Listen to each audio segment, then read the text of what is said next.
All right, it's Redmen time again. For you neat teachers, this is something that you'll do every week, as well as the returning teachers, but this is something new for you. We haven't really gone over this, so I'm going to do hopefully a short video so that you can kind of understand what's going on. And then I would ask your mentors to give you a kind of a heads up, as well as maybe more of an extensive discussion about Redmen Time and what you can do.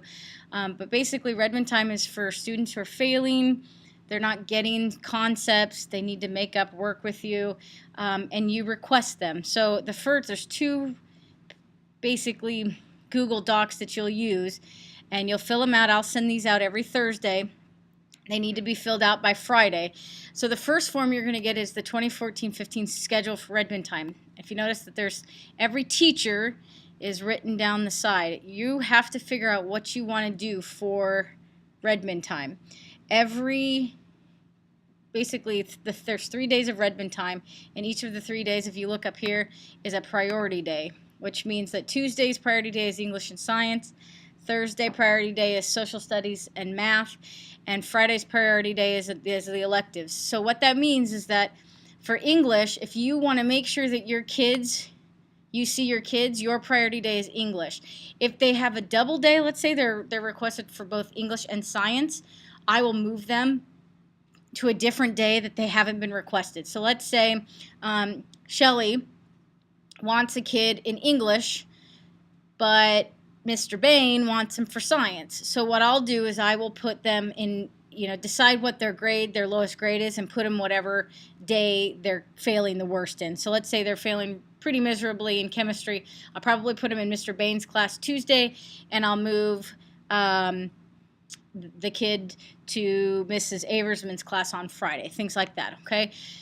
So you need to go through all these. Now, you can either be open or closed. Open means that you'll allow any kid to be in there. If you're not going to request students, if you don't have anybody that you're requesting, you're going to need to have an open study hall or a closed study hall. So let's say Ashley doesn't have any kids that need to be requested on Fridays.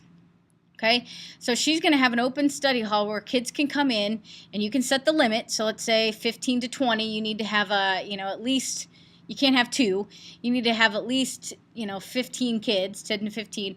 It can be a kind of an open study hall, which means that kids can do anything, or it can be a quiet study hall, which means they have to be quiet and work on work and get stuff done. So basically, you would just fill out like open, closed, review, okay?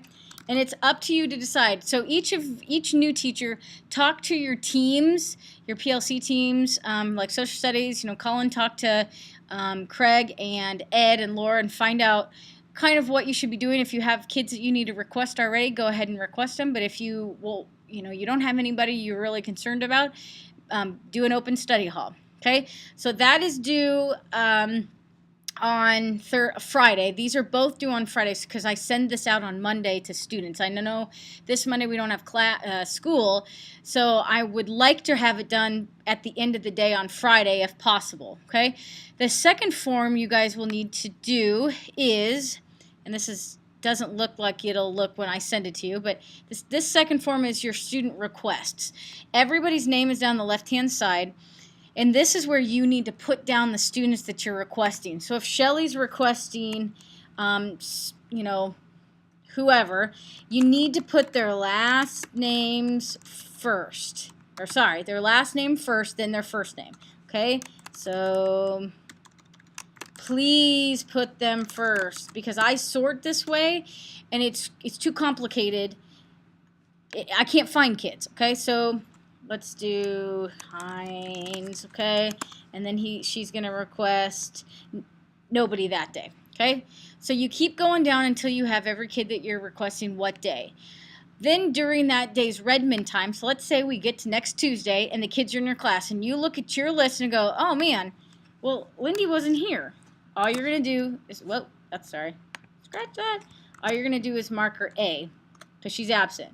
But everybody else was here, okay? And you know what? Kathy wasn't where she was supposed to be. She didn't come to my Redmen Time when we requested her. So you'll mark her A as well. Now, the way the kids know that they're requested is you need to send them an email, write it on the board, or you need to tell them multiple times. We're telling kids that if you tell them that they're requested on Tuesday, that's going to be tough because they won't know they're requested. So if anybody's requesting anybody, okay, for Tuesday, you're going to need to tell them tomorrow or email them tomorrow and say, you were requested to come see me on Tuesday when Redmen Time starts. Okay, when the bell rings. So Shelley would send an email to Lindy and Tegan and Kathy and say, I want to see you Tuesday and I want to see you Thursday. Now, if they don't come, that's when you write the A for attendance. You can write it on the board in your classrooms. Email is great because if they say, well, I didn't get an email, we can always go back and check it.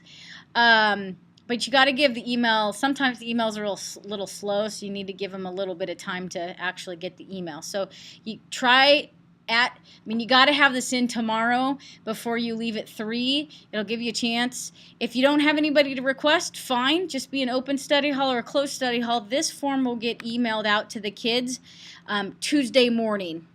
Okay, so they'll know which classrooms can be open, and we'll walk them through, because it's a good refresher for all the kids.